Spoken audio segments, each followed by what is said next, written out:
El domingo pasado, Gabriel comenzó esta serie de reflexiones, de meditaciones, de predicaciones que vamos a tener acerca de el reino de Dios. Y la idea justamente es tratar de que juntos podamos ir pensando en la palabra, analizando estas cosas que el Señor nos presenta y que con tanta fuerza Él mismo proclamó en su ministerio. Cuando Gabriel el domingo pasado hablaba de buscar primeramente el reino de Dios y su justicia, el reino de Dios y su justicia, que todo lo demás sería añadido. Y nos hablaba de esta prioridad de poner a Dios en primer lugar sobre todas las cosas.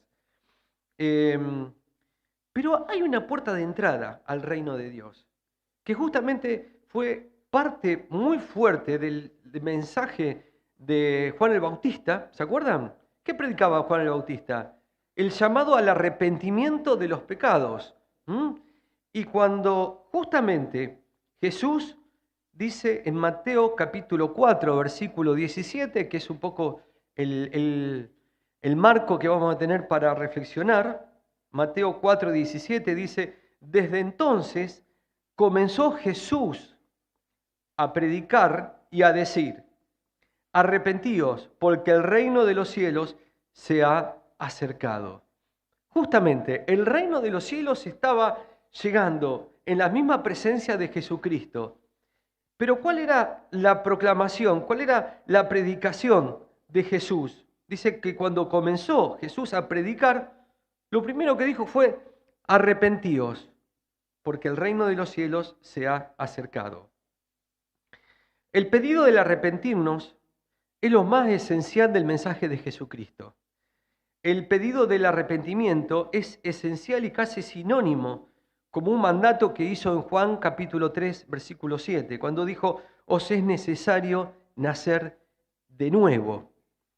Esto del arrepentimiento vemos como que realmente tiene un fuerte impacto en la entrada de la predicación de Jesús, también continuando un poco lo que Juan el Bautista venía predicando, y tiene que ver con un sentido espiritual y una ley espiritual fuerte, que significa esto de volvernos justamente al Señor y dejar atrás nuestro pasado, dejar atrás aquellas cosas que realmente nos estaban condenando y nos estaban alejando de Dios. La palabra arrepentimiento, la palabra griega que se usa para arrepentíos, es la palabra metanoea. Y justamente tiene como dos partes. La primera parte, meta, que significa movimiento o cambio. Movimiento o cambio. Esto de que algo se está moviendo. Meta. Y la segunda parte tenía que ver con lo que se refiere a el cambio de mente, de pensamiento, de percepción o disposición de una persona. O sea, el cambio de mi manera de pensar, de vivir, de percibir y de disponer cosas. Y en este caso mi vida. Por eso el arrepentimiento tiene que ver con cambio y con lo que concierne a mi vida. Justamente, cuando Jesús habla de esto, del arrepentimiento, como puerta de entrada al reino de los cielos, tiene que ver también con no un cambio por fuera, un cambio que signifique algo exterior y nada más. Es un cambio que me mueve el interior. Es un cambio en donde yo dispongo entregarme al Señor y poder justamente ver y que el Señor pueda empezar a transformar en mi vida estas cosas nuevas. Cuando Jesús empieza la predicación, también después Él sigue predicando y hablando que del arrepentimiento, de esta relación entre el arrepentimiento y el nuevo comportamiento, tenían que estar ligados. O sea, ya no podía ser la misma persona. Mi manera de vivir, de pensar, de actuar, tiene que ser distinta y nueva, porque ahora el Señor es quien toma parte de mi vida y el control de mi vida. En Lucas capítulo 3, versículo 11, Jesús dice, haced pues frutos dignos de arrepentimiento. Y luego da algunos ejemplos de estos frutos. Y respondiendo les dijo, el que tiene 2 túnicas, que le dé al que no tiene, y el que tiene que comer, haga lo mismo. O sea, no significaba solamente un arrepentimiento de mi manera de pensar, sino también de mi manera de actuar. Y si antes yo no veía las realidades de otros, también ahora es tiempo de que justamente pueda dar frutos dignos de ese arrepentimiento. Y un poco en esta es la línea que vamos a estar viendo hoy. Ayer escuchaba, así medio sin querer, un médico que hablaba y decía, todo ser viviente, todo ser vivo tiene órganos para eliminar de su cuerpo las impurezas.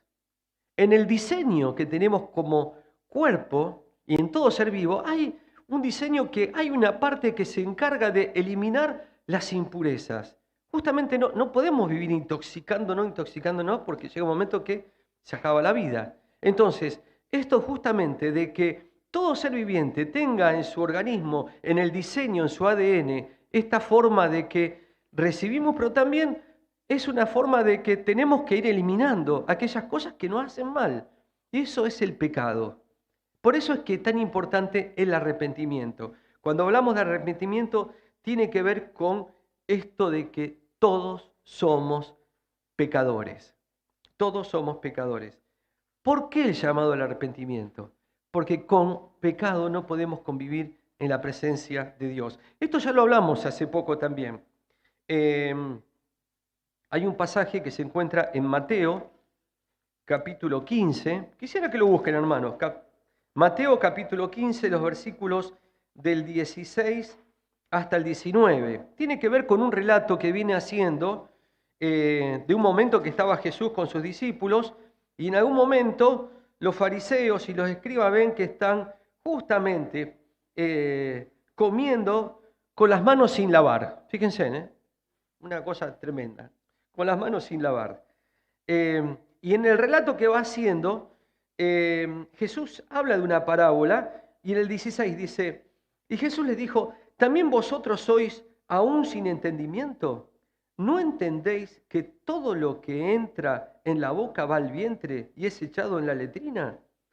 Pero lo que sale de la boca, del corazón sale, esto contamina al hombre, porque del corazón salen los malos pensamientos, los homicidios, los adulterios, las fornicaciones, los hurtos, los falsos testimonios, las blasfemias.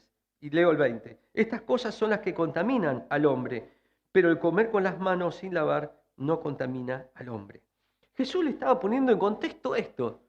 A ver, no se dejen llevar por lo que por fuera parece que contamina. Justamente lo que sale de adentro del corazón, de esta mente, de esta manera de vivir, de pensar, es lo que nos contamina. Y el arrepentimiento es la manera de liberarnos de ese pecado para poder tener este acceso a la vida nueva que Jesucristo nos da.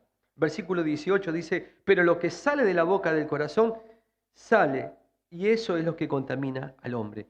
Vieron que muchas veces somos tentados a victimizarnos y a ponernos en el lugar de víctima. Pero todo lo que se dice, todo lo que recibo, todo me hace estar de esta manera. Bueno, pero ¿cómo lo procesás? ¿Cómo lo llevás? Como dice la palabra, someted todo esto a los pies de Cristo para que Cristo te esté renovando. Sí, muchas veces somos bombardeados por cosas que son tremendas, pero no por eso nos justificamos de vivir y de acostumbrarnos a vivir en el pecado. Al contrario, en Jesucristo es cuando tenemos que justamente empezar a separar las cosas y decir, Señor, necesito que tu Espíritu Santo esté tratando todo esto que está pasando en mi corazón. Y es algo muy, muy importante que así sea. Arrepentirse significa experimentar un cambio de mente que nos haga ver a Dios como el Dios verdadero, como a quien tenemos que darle nuestra alabanza, nuestra gloria, nuestra adoración. Claro, cuando pensaba en esto, muchas veces nos referimos a la primera época de nuestra vida cristiana, en esto de que de aquel corazón arrepentido, de aquella actitud de entregarnos al Señor y de recibirlo, uno hace esa oración de entrega, de confesión y de aceptación. Pero Pero esto sigue, esto continúa, es verdad, eso es importante porque ese es el cambio, el arrepentimiento al cual Jesucristo nos llama. Pero tenemos que seguir nosotros y en el Espíritu Santo trabajar esta transformación que tiene que llevarme a aquellos pasos de liberación de muchos de los pecados que me han dominado por tiempo. Fíjense en que este pedido de arrepentimiento de Jesús no excluye a nadie, a nadie. En algún momento Jesús dijo, no he venido a llamar a justos, sino a pecadores al arrepentimiento. Y en esta actitud de, bueno, los pecadores tienen que buscar el arrepentimiento. Ahora, todos estamos incluidos en este pedido del Señor. Hay un pasaje que se encuentra en Lucas capítulo 24, lo voy a leer yo, 24, 46 y 47. Dice que el Señor dijo, así está escrito, y así fue necesario que el Cristo padeciese, resucitase de los muertos al tercer día, y que se predicase en su nombre el arrepentimiento y el perdón de pecados en todas las naciones, comenzando desde Jerusalén. Tiene que ver con justamente esto de que el Señor nos manda a nosotros a que nos arrepintamos, pero también que este mismo mensaje que Jesucristo dio se siga proclamando por todos los pueblos, por todas las naciones, en todo lugar, en toda lengua, en todo tiempo. Dice, y al tercer día Jesús murió, resucitó al tercer día y manda que se predique en su nombre el arrepentimiento a todas las naciones, comenzando desde Jerusalén. El reino de Dios comienza justamente aceptando su llamado y entrando nosotros en ese arrepentimiento. Ahora, esto creo que está claro para nosotros. Es un proceso continuo. Vieron que muchas veces lo decimos, la confesión es exhalar el aire impuro que tenemos en los pulmones. Recibimos y desechamos lo impuro. Recibimos lo puro y desechamos lo impuro. Cuando inspiramos, recibimos todo lo que el Señor nos da, pero cuando exhalamos, sacamos todo aquello que nos contamina, aquello que justamente nos aparta de Dios. Y eso es la confesión diaria, permanente. Lo peor que nos puede pasar es acostumbrado a vivir impuros, contaminado. ¿Vieron cuando el agua se va pudriendo de a poco? Primero está media clarita, después se pone verde, después ya se pone oscura. Si nosotros nos acostumbramos a vivir con las impurezas y nos acostumbramos a no confesar nuestro pecado, el pecado se va adueñando de nosotros y va transformando mi manera de vivir. Por eso es que el Señor nos pide que nos arrepintamos y que sigamos este proceso de transformación, justamente con la confesión. Ahora, ¿hay consecuencias de vivir en el reino de Dios? Sí, claro que la hay. Y hay frutos dignos de arrepentimiento, como dice la palabra. Yo solamente voy a hablar de dos, de una manera muy gráfica y muy sintética, que me parecieron que son de las cosas que tenemos como primeros frutos de arrepentimiento que traer a nuestras vidas. Una es la santidad. La santidad. Y tiene que ver con esto que hablaba antes de estos agentes internos que trabajan en nuestro corazón y que tienen que ver con el pecado. Sobre todo cuando ese pecado no es declarado. Sobre todo cuando ese pecado empieza a ser un trabajito dentro de mi corazón que, como agua estancada, termina contaminándome y me termina alejando de Dios. La santidad. El sentido de santidad. Bueno, la iglesia metodista, la iglesia wesleyana tienen este sentido fuerte de la santidad. De justamente, si el Señor nos llama para ser apartados, para ser parte de su reino, pero ya somos hijos del Rey. Esto del reino tiene que ver con una figura muy, muy fuerte, muy potente. Hay un rey, hay un territorio, hay personas que dependen de ese rey y hay reglas que pone el rey. Son 4 elementos: el rey, el territorio, las personas y la manera de convivir con el rey.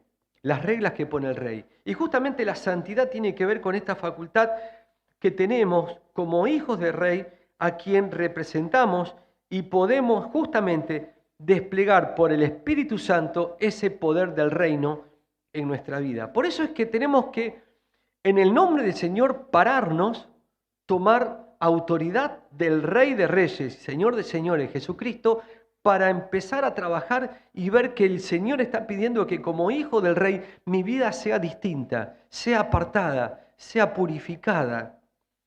Ya no podemos seguir viviendo nosotros en el reino del pecado o con las leyes del pecado. Pablo habla mucho de esto en la carta a los romanos. Justamente en Romanos capítulo 6, los versículos del 12 al 14. Lo voy a leer, si alguno lo quiere buscar también, es importante que lo pueda hacer para tenerlo marcado en su Biblia también. Romanos 6, del 12 al 14 dice, por tanto, dice Pablo, no permitan ustedes que el pecado reine en el cuerpo mortal. El tema, la batalla se da acá, donde yo estoy, esto que soy, cuerpo, mente y alma. Dice, no permitan que el pecado reine en su cuerpo mortal, ni obedezcan a los malos deseos. No ofrezcan los miembros de su cuerpo al pecado como instrumento de injusticia. Al contrario, ofrézcanse más bien a Dios como quien ha vuelto de la muerte a la vida, presentando los miembros de su cuerpo como instrumentos de justicia. Así el pecado no tendrá dominio sobre ustedes, porque ya no están bajo la ley, sino bajo la gracia. Qué importante este pasaje y muy gráfico. Tenemos esta lucha del viejo hombre y del nuevo hombre, esta lucha de transformación que por el Espíritu Santo y en la autoridad de Jesucristo podemos ser más que vencedores. Así que, hermano, lo que el Señor perdonó, no lo traigas de nuevo. Lo que el Señor, la obra que ya hizo, hay que seguir transformándola en camino de bendición. Muchas veces el enemigo hace este trabajito de no, pero esto, no, el Señor me perdonó. En esa autoridad yo me paro y digo al Señor, ya no estoy bajo la ley del pecado, sino bajo la ley de la gracia por Jesucristo. Cuando uno habla de señorío, habla de dominio, de potestad, de autoridad ejercida por alguien que tiene poder sobre otro que se somete a ese poder. Y cuando hablamos de que somos hijos del Rey y que Él es el Señor de nuestras vidas, es que nosotros aceptamos esta autoridad, este poder, es quien ejercita sobre nosotros toda esta renovación que viene a nuestra vida. Y es nuestra actitud justamente en la humildad y en el arrepentimiento que el Señor va haciendo que nuestra vida sea transformada. Bajo el poder de Cristo, el reino de los cielos se hace presente y visible en nuestras vidas. Sí, la santidad es posible. Muchas veces se ha discutido esto. Bueno, hay grado de santidad, esto, aquello, hay cosas que a mí me parecen, a otros no le parece, y hacemos grandes discusiones de esto. Pero sí, la santidad es posible si Cristo gobierna nuestra vida y el Espíritu Santo produce que ese arrepentimiento sea profundo, necesario en nuestro corazón para mantenernos limpios del pecado. Y acá hay algo fundamental. El camino de santidad es un camino que yo no lo puedo arrancar por mis propios medios y dejar a Dios afuera. No es tratar de ser más bueno, es dejar que Dios, por medio del Espíritu Santo, me vaya transformando en esta visión de lo que es pecado y de lo que me hace mal y de lo que yo necesito confesar para que el Señor siga poniendo bendiciones y cosas nuevas a mi vida. El camino de santidad es posible cuando el Espíritu Santo lo dejamos que obre, que nos hable, que nos transforme.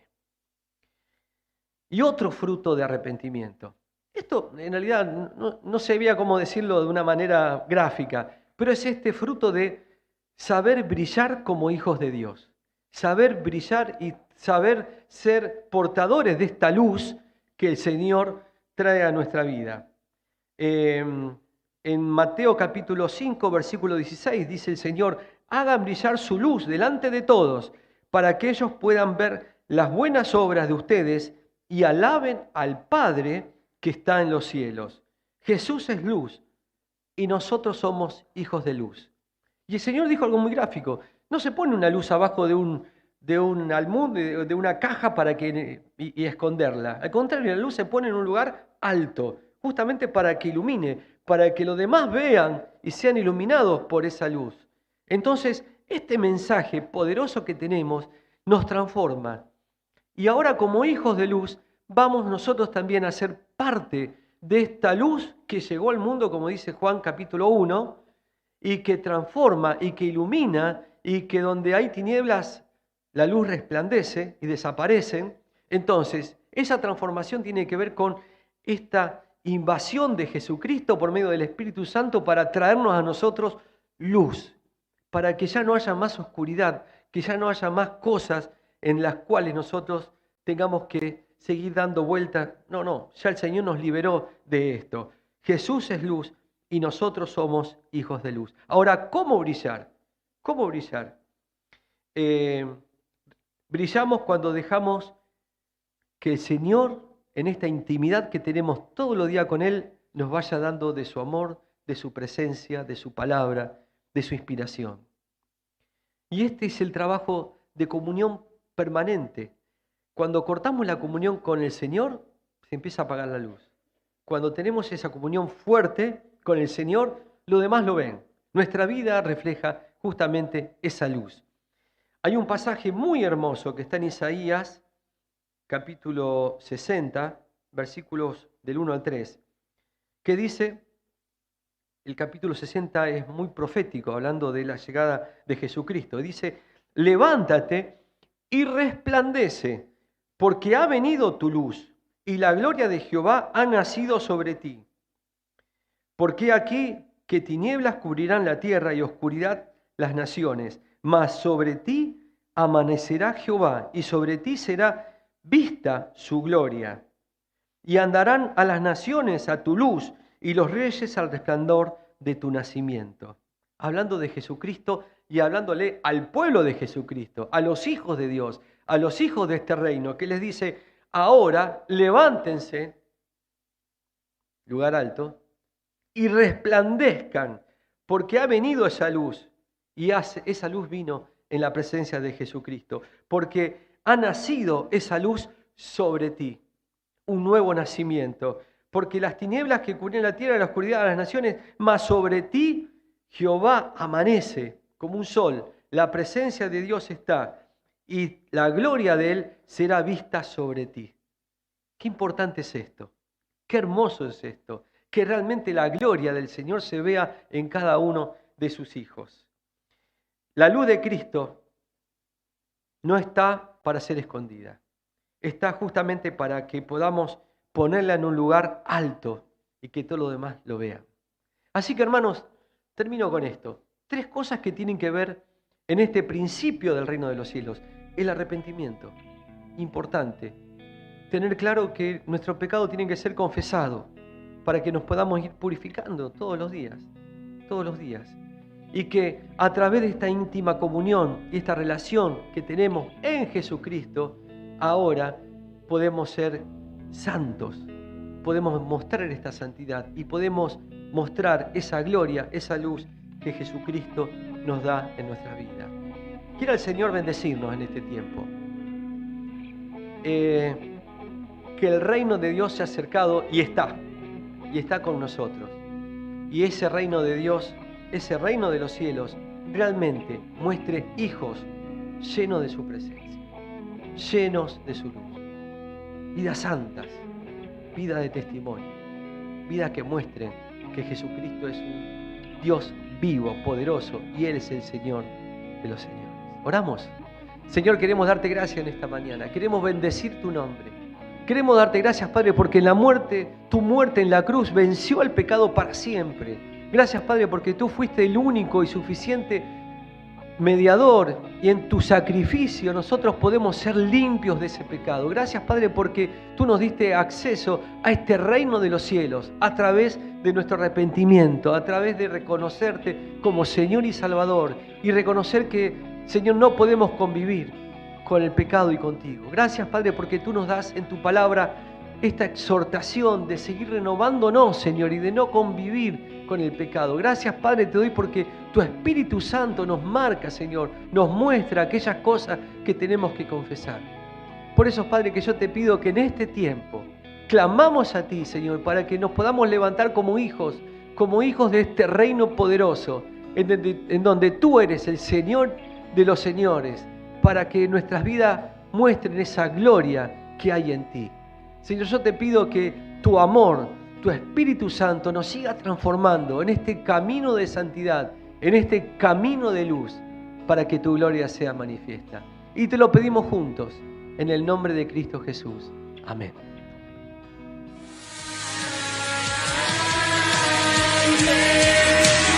Yeah.